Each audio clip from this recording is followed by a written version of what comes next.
ই passport হবে আমাদের, ছাপার দরকার নেই, পাসপোর্ট এখান থেকে যাবে, আপনার ইয়েতে টেলিফোনে চলে আসবে পাসপোর্ট। এটার জন্য লাইন ধরতে হবে কেন, অফিসে যেতে হবে কেন? আপনার যেটা সরকার থেকে প্রাপ্য সরকার আপনাকে বাড়িতে পৌঁছে দেবে, এটি হলো নিয়ম।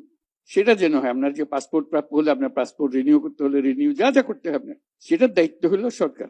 তা আমরা সেই ব্যবস্থা করছি যে নিশ্চিন্ত মনে আপনি এখান থেকে বের হতে পারেন, এটা আপনাদের দেশ, সবার দেশ।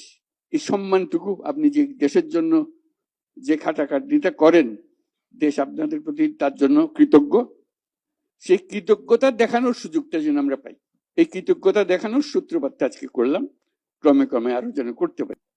তোমরা নিজেদের টাকা রোজগার করতেছো, তোমাদের ব্যাপার, আমাদের কি এটাতে?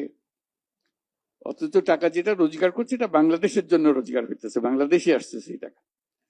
আপনারা কষ্ট করে টাকাটা রোজগার করে আনেন, দুর্ভাগ্য হলো দেশের এই টাকা